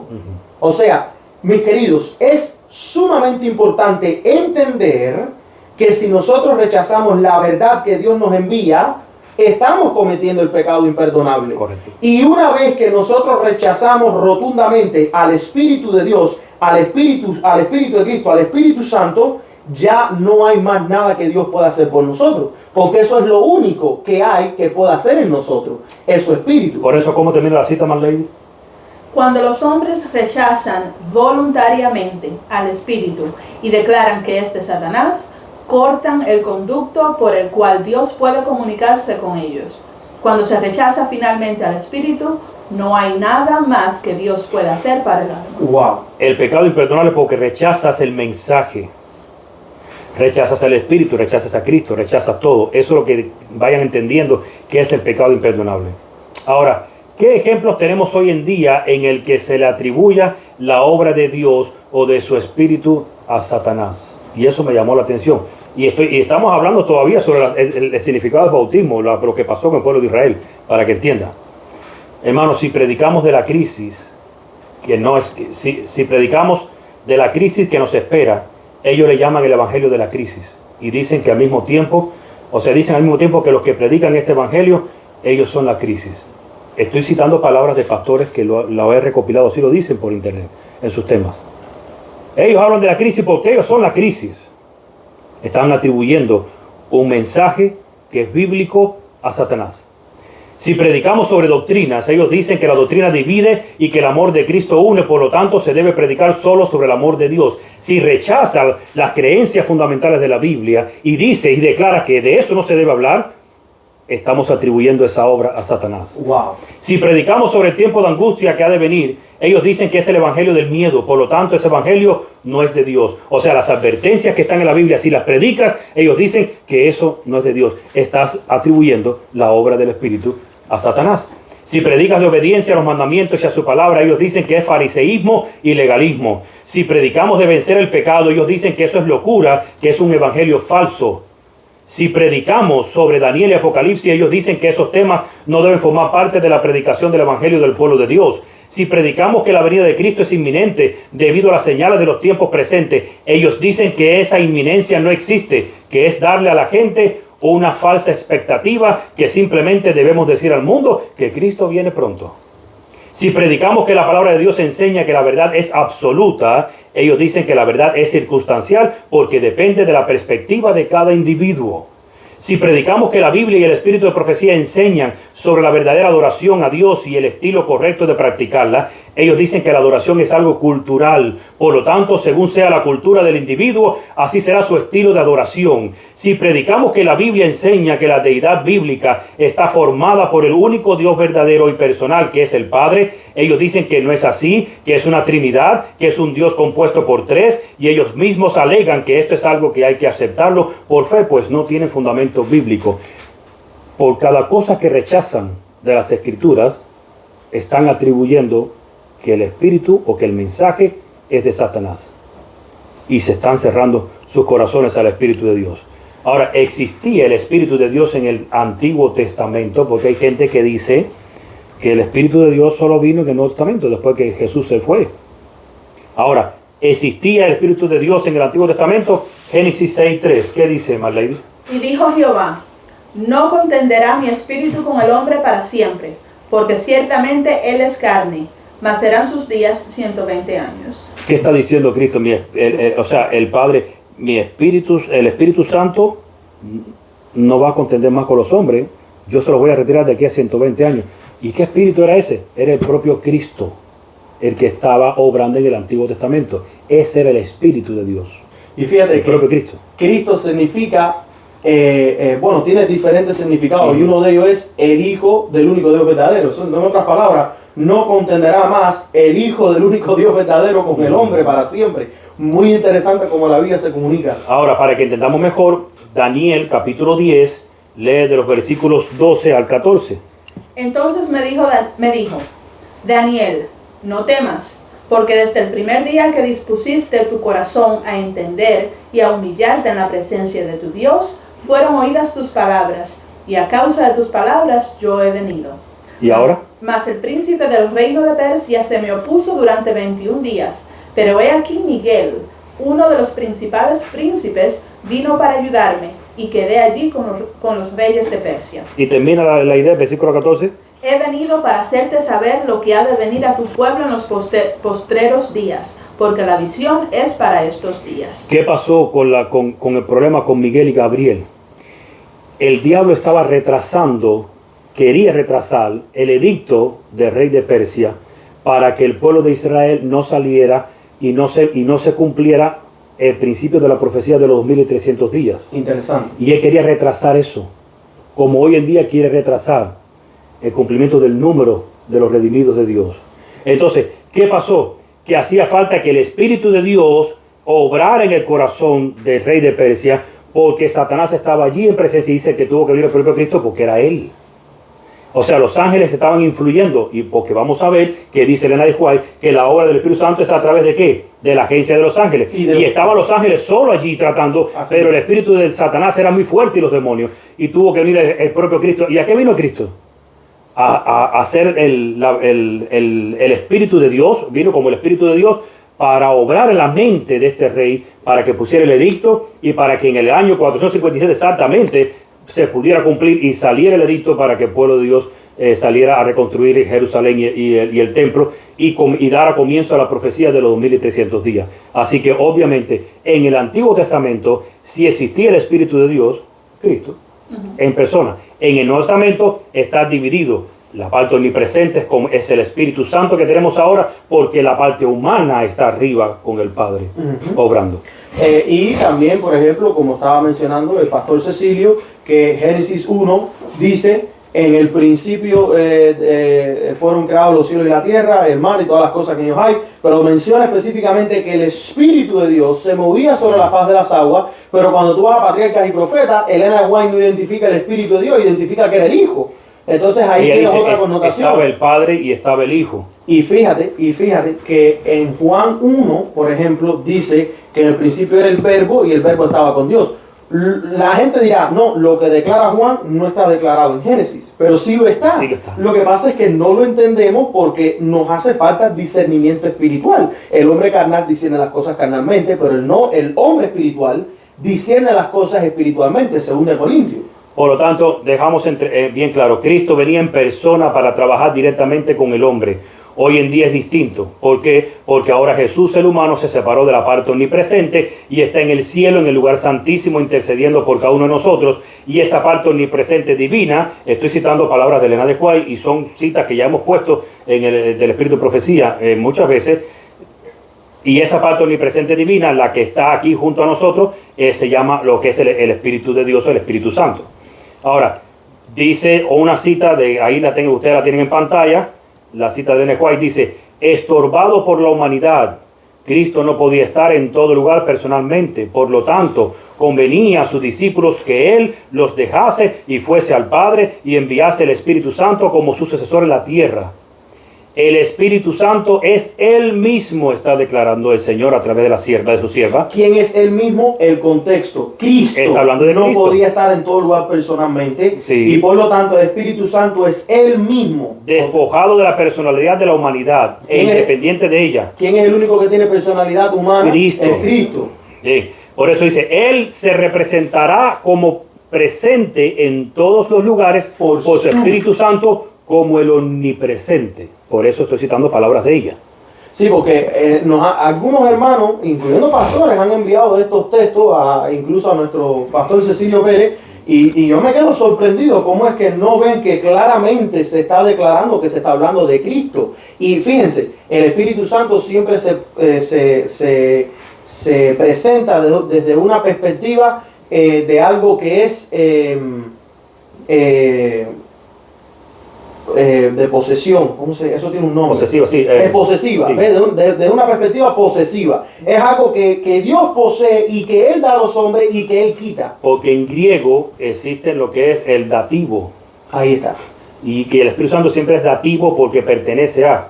ahí está. Ahora, todo el mundo viene, la gente me llama y me dice, pero hay citas de Elena de White. Sí. Y yo les menciono la cita, el trío celestial, la tercera persona de la divinidad. Ahora, tú vas a agarrar una cita de Elena de White y hacen un credo de ella. Y ignoran todo el Porque resto de las escrituras. el trío celestial, mira cómo le agregan cosas, ¿ves?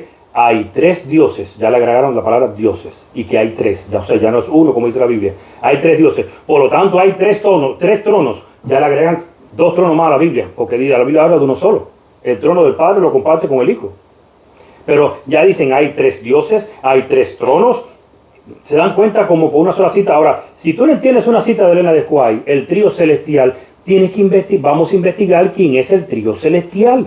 Tienes ¿qué estoy diciendo? Busquemos y aceptemos las otras citas que explican quién es el trío celestial. No te quieras quedar con una para conformar una doctrina. Incluso hemos visto que pastores modernos, yo te bautizo en el nombre de Dios Padre, Dios Hijo, Y Dios Espíritu Santo. ¿Dónde dice eso en la Biblia? ¿No? No, Mateo 28, 19, pero no dice Dios Padre, Dios Hijo y Dios Espíritu Santo. No. Es un solo nombre. Ahí está. Pero están las 28 doctrinas que para ellos es la Biblia de ellos. Exacto. Ahí está. Las 28 doctrinas son la Biblia. Por eso que el trío celestial está compuesto por el Padre y el Hijo y se separó de su gloria, y el Hijo se separó de su gloria y se encarnó en un humano, pero esa gloria es el otro consolador que viene a nosotros. Por eso dice Elena de White, queremos el Espíritu Santo que es Jesucristo.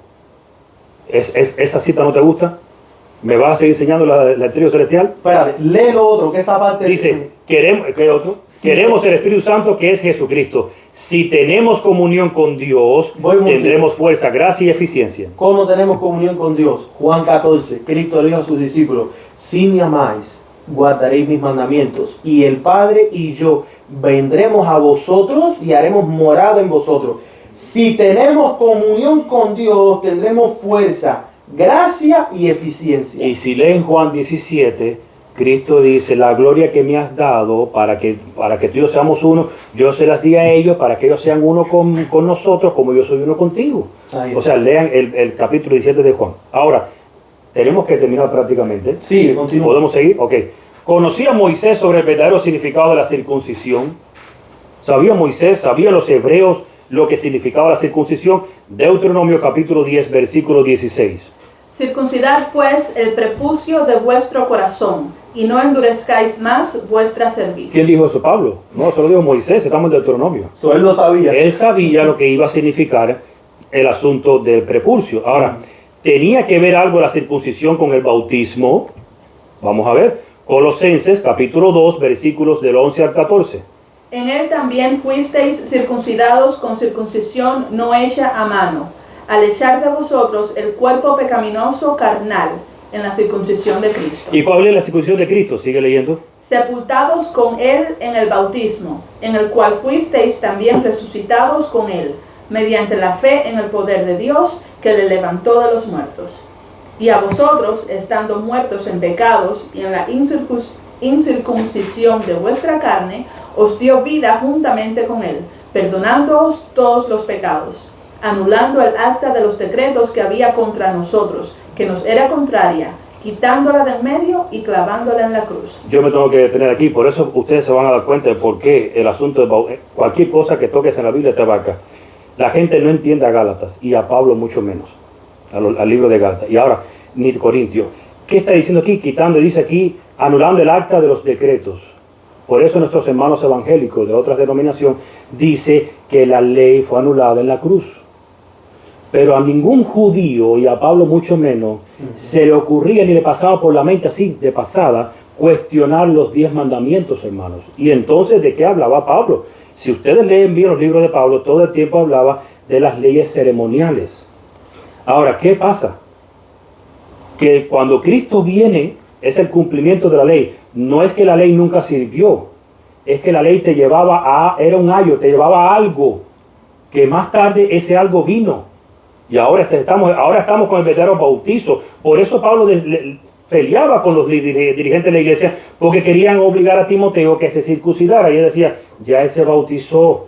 No, pero la circuncisión era el simbolismo del bautismo, era lo que Dios nos dio, pero ya llegó Cristo, y ya ahora Cristo somos bautizados en su nombre. Ahora esta es la verdadera circuncisión, no hace falta. Eso es lo que estaba pasando en la iglesia, pero nunca cuestionaban los 10 mandamientos. Y menos que menos el sábado. Ahora, la circuncisión existía por algo más profundo. ¿Qué rol jugaba la circuncisión? Era una marca y algo sumamente importante. Ahora, Génesis 17, del 9 al 14. Dijo de nuevo Dios a Abraham: en cuanto a ti, guardarás mi pacto, tú y tu descendencia después de ti por sus generaciones. Este es mi pacto, que guardaréis entre mí vosotros y tu descendencia después de ti. ¿Cuál será? Será circuncidado todo varón de entre vosotros. Ajá. Circuncidaréis pues la carne de vuestro prepucio, y será por señal del pacto entre mí y vosotros. De edad de 8 días será circuncidado todo varón entre vosotros por vuestras generaciones, el nacido en casa y el comprado por dinero a cualquier extranjero que no fuere de tu linaje. Debe ser circuncidado el nacido en tu casa y el comprado por tu dinero, y estará mi pacto en vuestra carne por pacto perpetuo. Correcto. Y el varón incircunciso, el que no hubiere circuncidado la carne de su prepucio, aquella persona será cortada de su pueblo, ha violado mi pacto. Vamos a ver cuán profundo es el asunto de la circuncisión. ¿Qué pasó en Éxodo capítulo 4, versículos 24 al 26? Y aconteció en el camino que en una posada Jehová le salió al encuentro y quiso matarlo. Entonces Séfora tomó un pedernal afilado y cortó el prepucio de su hijo y lo echó a sus pies diciendo: a la verdad tú me eres un esposo de sangre. Así le dejó luego ir, y ella dijo: esposo de sangre a causa de la circuncisión. Moisés venía de regreso a Egipto con su esposa y sus hijos.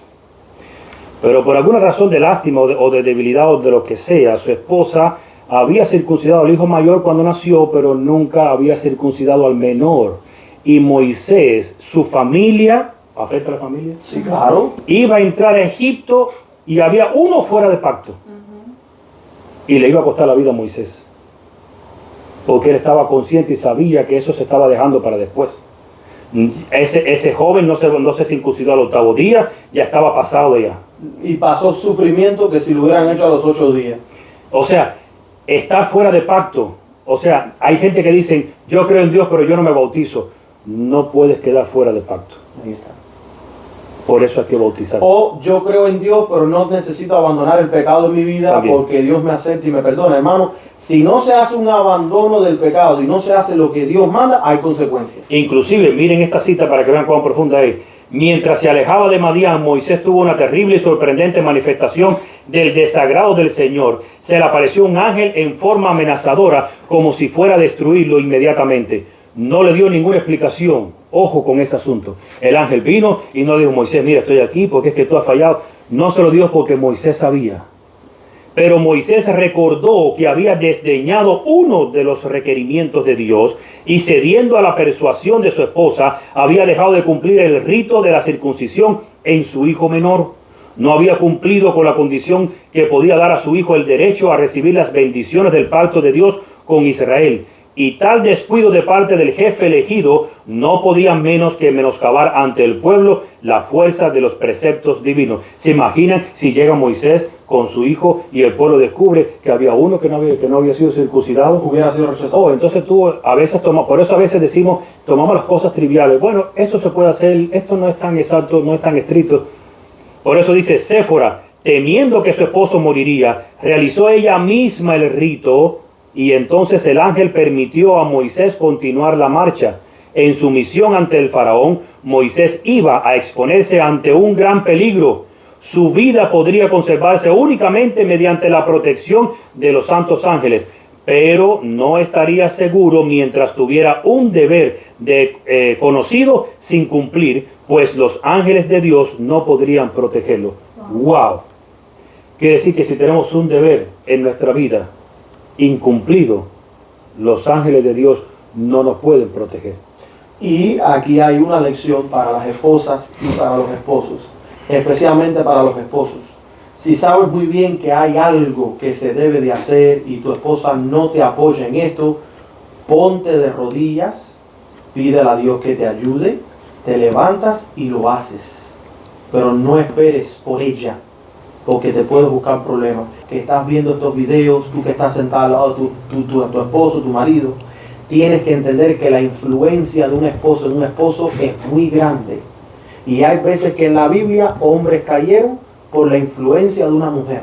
Por eso Proverbios 31, mujer virtuosa, ¿quién la hallaría? Es necesario que las esposas siempre estén dando una influencia positiva de animar, de ayudar, de seguir adelante con la obra que Dios le ha entregado al esposo, porque esa obra es importante y nosotros como esposos no la vamos a hacer sola. Y yo soy muy bendecido porque Marlady jala conmigo, ¿tú me entiendes? Y oro por aquellos hermanos que están pasando por situaciones muy feas y no paren de orar, mis queridos, no se den por vencidos. Dios va a obrar, pero es necesario que veamos esta historia y que le saquemos su lección, porque es muy importante, es debido a muerte. Y termino con esta cita: en el tiempo de la angustia que vendrá inmediatamente antes de la venida de Cristo, los justos serán resguardados por el ministerio de los santos ángeles, pero no habrá seguridad para el transgresor de la ley de Dios. O sea, que lo mismo de Moisés se aplica para nosotros. Necesito darla ahora, para que entendamos en qué consistía el sistema de salvación en el Antiguo Testamento y podamos entender parte de los escritos de Pablo en el Nuevo Testamento. La salvación para la mujer en tiempos del Antiguo Testamento, ¿cómo venía? Porque la mujer no se circuncida, es el hombre nada más. Y me imagino que muchos de ustedes ya están pensando en su mente, haciéndose preguntas, bueno, y verdad, era el hombre nada más. Entonces, la marca de la circuncisión, del bautismo, era en el hombre. Entonces, Dios nada más miraba al hombre y no miraba a la mujer. ¿Cómo Dios miraba a la mujer? Y esto surgió a partir de Abraham. Es por esto que la hija tenía que estar bajo la sombra del padre durante su niñez, porque la salvación de la mujer venía a través del hombre. En este caso, cuando era niña, a través de su papá, bajo la sombra de su papá. Y luego cuando crecía, por eso era tan importante casarse. Y tenía que estar bajo la sombra del esposo. Y era importante con quién se iba a casar. Claro. Por eso dice la Biblia, no unéis con yugo desigual con los infieles. Porque la mujer iría a adoptar automáticamente el credo del hombre. Y este tema de matrimonio vamos a profundizar en otro estudio. Yo nada más estoy tocando por arribita para que entendamos el texto que viene ahora. Porque esto es sumamente importante. O sea, la gente no se da cuenta, porque la gente dice que Pablo era un machista. No. Y Pablo no era machista, mi querido. Es verdad que la mujer no era vista al mismo nivel, pero porque tenía, o sea, es como comparar a un carro pequeño con un camión de 18 gomas. Son dos vehículos, sí, los dos son vehículos, el hombre y la mujer somos humanos, pero los dos tienen propósitos diferentes y tienen funciones diferentes. Y fíjate, Séfora no fue la única que actuó para salvar la vida de su marido, no. El esposo de Abigail. O sea, vemos que Nabal, ¿verdad?, no había hecho algo que él debía de haber hecho, y porque Abigail, su esposa, actuó justamente e inteligentemente. Y con el rey David, ¿qué fue lo que David le dijo? Por ti. Ha salvado la vida de tu marido. Entonces, o sea, el actuar correcto de una dama puede hasta salvar la vida de su esposo. No crean las damas que están sujetas, amarradas en el sentido, como es mi esposo la cabeza, yo no puedo hacer nada. No significa eso. La cabeza juega un rol, exacto, pero tú juegas otro rol. No, sí, y no una cosa no tiene nada que ver con la otra. Por eso estábamos diciendo que la influencia de una esposa es muy importante en la vida de un esposo. Y fíjense, tenemos que analizar y tenemos que notar esto. Hay el dicho que dice que detrás de un gran hombre en la historia hubo ¿qué cosa?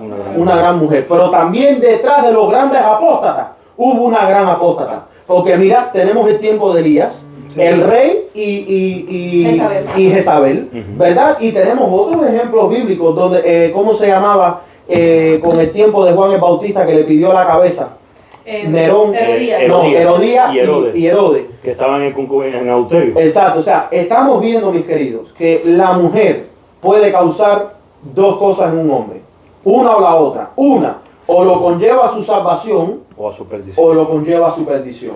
Por eso, no unéis en yugo en desigual. Y hay veces que pensamos que porque es adventista, que porque guarda el sábado, ya no es yugo en desigual. Eso abarca mucho más. Hay que tener cuidado, porque muchas veces, como dice Juan, estaban dentro de nosotros, pero no eran de nosotros. No eran de nosotros. Y muchos sin querer han cometido el error de casarse con la persona incorrecta y ha causado sufrimiento, dolor y estragos en la familia. Por eso, mis queridos, este tema del matrimonio es profundo, pero me encanta esto porque esto está dando una perspectiva que muchos ministerios allá afuera no están hablando. Ahora, y es importante para estos tiempos. Ahora, hablamos de este asunto para que entendamos cómo ya lo mencionamos, o sea, la salvación de la mujer venía a través de la sombra del hombre. Ahora bien, ¿qué pasa ahora después que Cristo vino? Ahora vamos a entender Gálatas capítulo 3 y versículos 24 al 29. Y miren cómo dice, voy despacio. De manera que la ley ha sido nuestro ayo. ¿Qué ley? Las leyes ceremoniales. Y una de ellas era que la mujer tenía que estar debajo del papá, si era niña, o debajo del esposo, si era adulta, porque así era la ley, porque eso era parte del plan de salvación en aquel tiempo. Y por eso dice, de manera que la ley ha sido nuestro ayo para llevarnos a Cristo, claro, porque representa algo. Así como Cristo es la cabeza del hombre pues y de la iglesia, pues el hombre es la cabeza de la mujer y la mujer a través de... Bueno, ustedes entienden. A fin de que fuésemos justificados por la fe. Por la fe en que tú practicabas ese rito, por la fe de lo que iba a devenir, o de lo que significaba, del símbolo, o de la figura que significaba. Ahora, versículo 25. Pero venida la fe, ¿quién fue el que vino? Cristo. Ya no estamos bajo ayo o bajo los 10 mandamientos. No tiene nada que ver con 10 mandamientos. Bajo el ayo de las leyes ceremoniales. ¿Y por qué? Vamos a entenderlo. Versículo 26. Pues todos sois hijos de Dios por la fe en Cristo Jesús. Ahí está. Porque antes ella era hija de Dios por la fe de su marido. ¿Por qué fe? Por el obrar de su marido, porque su marido había reconocido la circuncisión y por él guardar la circuncisión y por esa fe que él tenía. Por eso que la mujer era también hija de Dios.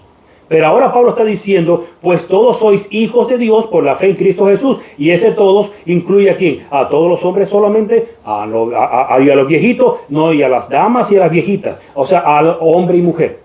Y sigo leyendo. Porque todos los que habéis sido bautizados, ¿van entendiendo lo que Pablo está queriendo decir ahora?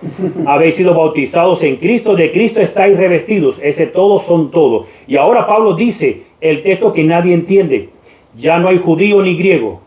No hay esclavo ni libre, no hay varón ni mujer, porque todos vosotros sois uno en Cristo Jesús. ¿Qué pasa? El esclavo, la salvación era a través de ¿quién? Del amo. Del amo. Así mismo. Y la salvación de la mujer a través de ¿quién? De su marido. He dejado el griego y el judío ahora para último porque hay que decir algo. Pero ahora Cristo dice, tu salvación, mujer, no depende del ayo de la ley para tu esposo. Ahora depende de que tú te bautices en el nombre de Cristo. Que tú recibas a Cristo independientemente a tu esposo. Ahí está. Ahora, por eso es que dice, ya no hay judío ni griego, no hay esclavo ni libre, no hay varón ni mujer, porque todos vosotros sois uno en Cristo.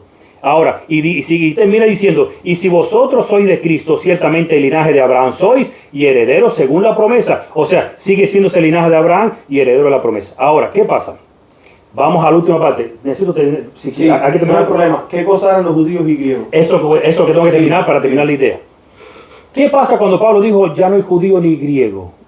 ¿Cuál era el problema entre los judíos y los griegos? El pueblo judío iba a ser, o sea, el plan de Dios era que el mundo conociera el mensaje a través de su pueblo. Y las naciones formaran parte de la fe de los judíos. Recuerden, cuando llamó a Artajerjes en el tiempo de Nehemías y Esdras, Dios hizo un llamado a todo el pueblo de Israel. Pero ¿cuántas tribus vinieron? Una sola. Los judíos, la tribu de Judá. con la de Benjamín, que no se menciona porque era muy pequeña, pero la de Judá nada más. Ahora entienden que solamente del pueblo de Israel solamente vino una tribu. Ahora tenemos solamente judíos, no tenemos otra cosa. Bien, seguimos. El pueblo judío iba a ser el canal por el que todas las naciones conocerían a Dios. Ese era el plan de Dios. A través de ustedes, las naciones del mundo lo van a conocer. Por eso Israel está todavía puesto en un punto cardinal donde todo el mundo que quisiera ir para donde quisiera ir tenía que pasar por Israel. Ahora, el pueblo judío sería el ejemplo en fe, ejemplo en comportamiento y ejemplo en conducta para que las naciones los pudieran imitar. Si habría un ejemplo a seguir, ese debía ser el del pueblo judío. Ese era el plan de Dios. Hasta aquí todo va bien.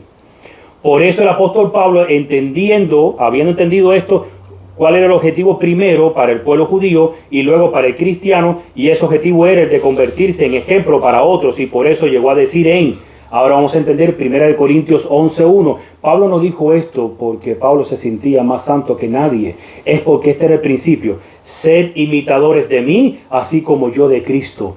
Porque es lo mismo que el pueblo judío tenía que haber dicho en su tiempo. Pero ¿qué pasó con el pueblo judío? Para seguir entendiendo por qué fue que Pablo dijo, ya no hay judío ni griego. Estamos en esa explicación. Este pueblo primero se llenó de orgullo, y luego que Satanás, ¿de qué se llenó primero? De orgullo, y luego apostató. ¿Y qué pasó con Satanás? Luego apostató. Y como consecuencia empezó a vivir y actuar conforme al fruto de su apostasía. Se empezaron a creer que se trataba de ellos y no de Dios. ¿Y qué pasó? Ellos comenzaron a enseñar sus propias leyes, que en la Biblia se conocen como tradiciones, y comenzaron a desarrollar un énfasis en la liturgia o la letra de la ley de los rituales más que en su significado. Y ahora vamos a entender 2 Corintios 3, 5 y 6, cuando dice Pablo, no que seamos competentes por nosotros mismos para pensar algo como de nosotros mismos, sino que nuestra competencia proviene de Dios, el cual asimismo nos hizo ministros competentes de un nuevo pacto. No de la letra, sino del espíritu. Y muchas religiones dicen la letra, la ley. No, de la letra de los rituales, de la liturgia de los rituales. Porque la letra mata, mas el espíritu vivifica. Esa es la explicación que está dando Pablo. Y entonces comenzaron a enseñar que para ser salvo había que judaizar. Por eso Pablo dice, ya no es judío ni griego. Porque ahora los judíos decían, tú quieres ser salvo, tienes que aprender a judaizar, a practicar nuestra cultura, porque se trata de cómo nosotros hacemos las cosas, y cómo nos vestimos, y cómo nos cubrimos.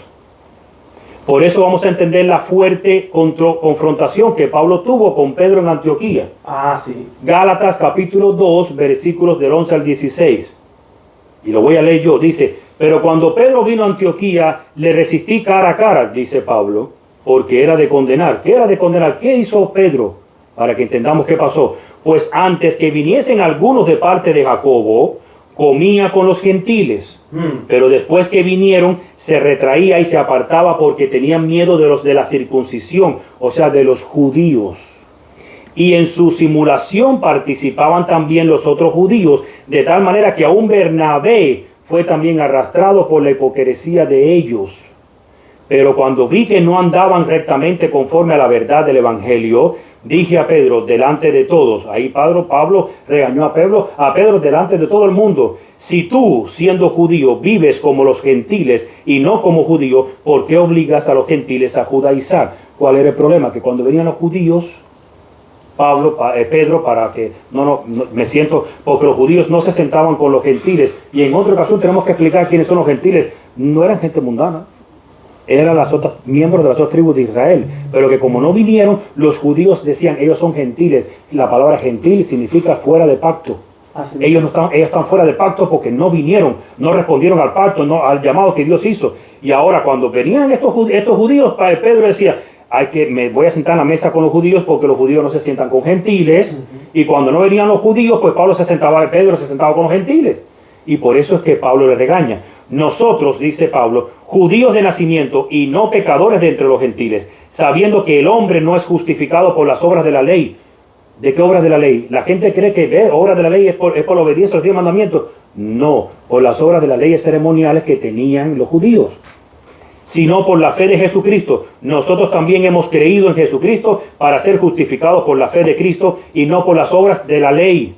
o qué son unas leyes que tenían ellos. En aquel tiempo. Por cuanto por las obras de la ley nadie será justificado. Nadie por actuar o por judaizar va a ser justificado. Eso es lo que Pablo estaba diciendo. Y eso es lo que está pasando hoy en día con el tema de la deidad, con el tema de la naturaleza de Cristo. O sea, vemos que pastores y hermanos dentro de la iglesia adventista corporativa están judaizando el mensaje y el evangelio hasta tal punto que creen que están haciendo una obra de Dios, pero nadie es justificado en ese tipo de obras. Bueno, o sea, podemos ver que el estudio del cambio que ha sufrido la iglesia desde hace más o menos casi ya 100, bueno, no, obviamente fue más de 100 años, pero desde el 50 para acá hemos visto cambios traumatizantes hasta tal punto que al estudiar este tema del bautismo, podemos entender que si somos bautizados y queremos nosotros vivir en Cristo, tenemos que separarnos de todo lo opuesto a Él. Correcto. ¿Verdad? Y eso fue específicamente lo que Dios hizo con Israel, los apartó de Egipto.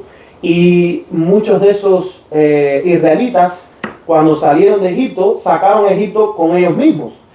La multitud mixta. Y entonces tuvo que Dios permitir que ellos murieran.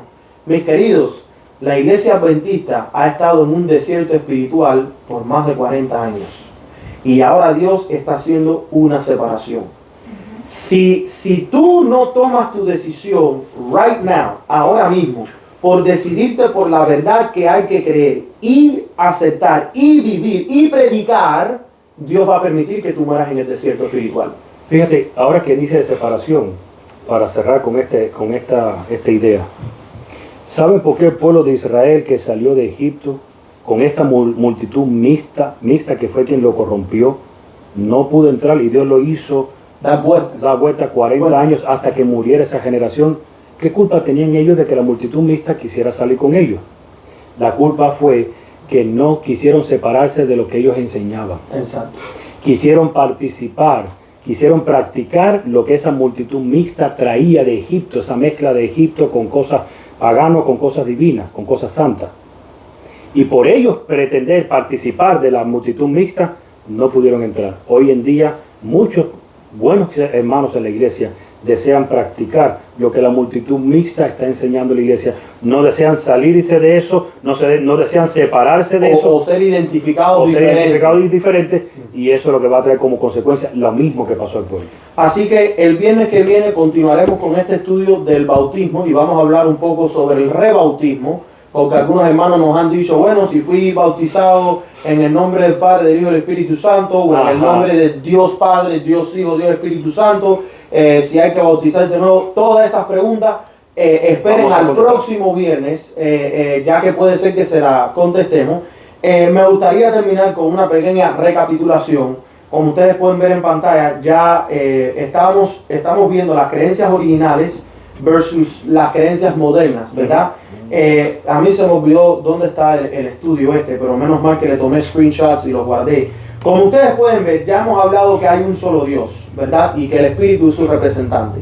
En contraste a la creencia moderna, la han cambiado por la número 2, que es la Trinidad. O sea, han cambiado esa doctrina de la principal, del fundamento principal. Número 2, hemos hablado que el Señor Jesús, el Hijo del Padre, no hemos profundizado en la naturaleza pecaminosa, pero eso lo vamos a hablar en el nuevo nacimiento. Sí.